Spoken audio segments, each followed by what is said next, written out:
Hello guys, I am Divya and I'm back with another episode of Personalities, a very famous personalities, and we know her. She's our finance minister. So we're talking about Nirmala Sitharaman.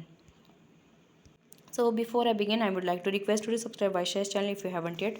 There are many video series coming. So if you don't want to miss, definitely you have to press the bell notification. Also, do watch the foundational videos which are very crucial for your of to clear all your doubts. Everything about UPSC it is covered in that. Then next step, if you want to clear, you have to do something. You have to take test and to see if you are really doing well. So if you are very serious about clearing this examination in 2023, you should definitely join the test series, right? And because we are getting those who have taken the test series, they are benefiting by it, and we are getting very good responses. People are really getting so much benefit, and they are getting confidence that they will be clearing the examination in the coming year, right? So if you want to see your name in the list, you should definitely buy the test series. Let's begin. So Nirmala Sitharaman was born on 18th August 1959. She is an Indian economist, right? And we know her as the finance minister, and she's a politician. And she's serving right now as a finance minister, and since 2019. And earlier she was also member of Rajya Sabha, which is the upper house, we know that. And Nirmala Sitharaman, formerly she also served as the defense minister of India. And there is also one interesting fact that she is the second female defense minister after Indira Gandhi, and she is actually the first full-time female finance minister we had. So, Nirmala Sitharaman served as the Minister of State MOS for Finance and Corporate Affairs under the Ministry of Finance, and Minister for Commerce and Industry with independent charge. This was her earlier portfolio. So prior to that, she served as a national spokesperson. As you know, the spokesperson, what they do is they conduct the press conference. They talk about their party, and even they participate in the TV debates. So okay, so Nirmala Sitharaman, she was also featured in the Forbes list. As you know, it is a very famous list of the influential people and those who have achieved something, right? So she was featured in that Forbes list of 2021 as the among the 100 most powerful women, and she was ranked 37. Then Fortune ranked Nirmala Sitharaman as the most powerful woman in India. Fortune is also a magazine. So now let's know about her in quite a detail. So we'll know about her early life first. So Nirmala Sitharaman was born in Madurai, Tamil Nadu. To her mother was Savitri, and her father was Narayan Sitharaman.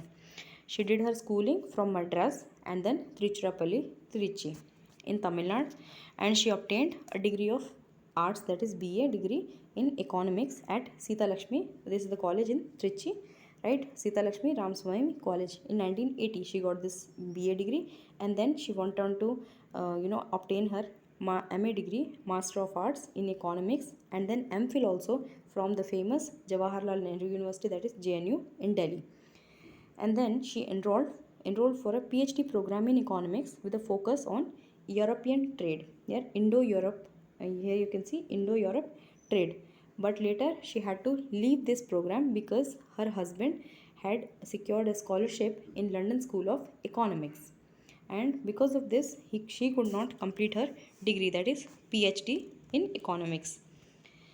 Then now let's know about her political career.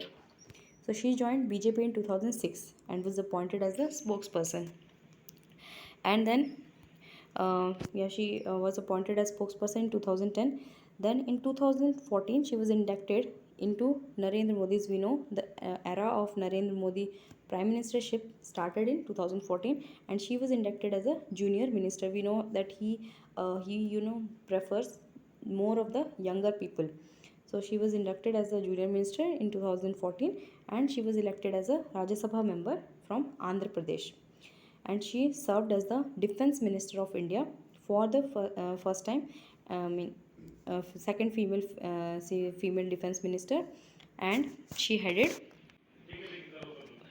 And when the Balakot strike we know then the Pulwama attack happened in 2019 February, and in order to retaliate, Indian Army, Indian Air Force conducted the Balakot airstrike, and during this time she was the Defense Minister of India, and she is currently serving as the Minister of Finance.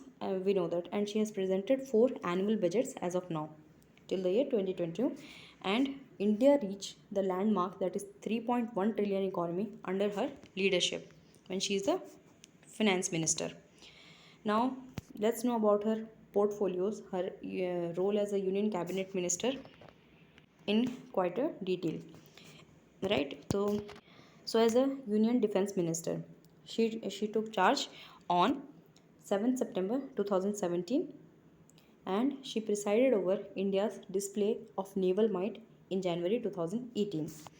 On 3rd September 2017, she was appointed as a Minister of Defense, and she became the only second woman after Indira Gandhi to hold this post, and she became the first full-time Defense Minister of India, female Defense Minister.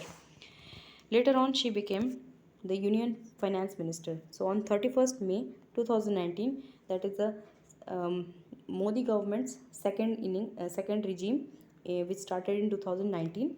She was appointed as a Finance and Corporate Affairs Minister. And to hold this position, she became the first female Finance Minister of India.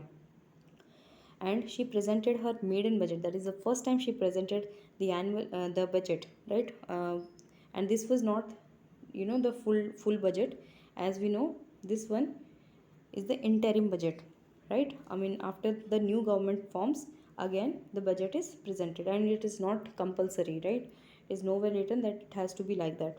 But she presented this budget on 5th July 2019 for this year, and then after that she presented the budget on 1st February 2020, because 2019 was an election year. And later on, during the pandemic, right, during the COVID-19 pandemic, she was made the COVID-19 she was made the in charge of this economic response task force. That's why we saw her conducting so many conferences, press conferences that time, right? So now let's know about her non-political career. So Nirmala Sitharaman also worked as a salesperson at Habitat, which is a home decor store in London's Regent Street. She did that also, and later on she served as an assistant to economist in the Agriculture Engineers Association, United Kingdom. And during her stay in United Kingdom, she also served as a senior manager, that is R&D, Research and Development, for PwC, and briefly at the famous British, this one BBC.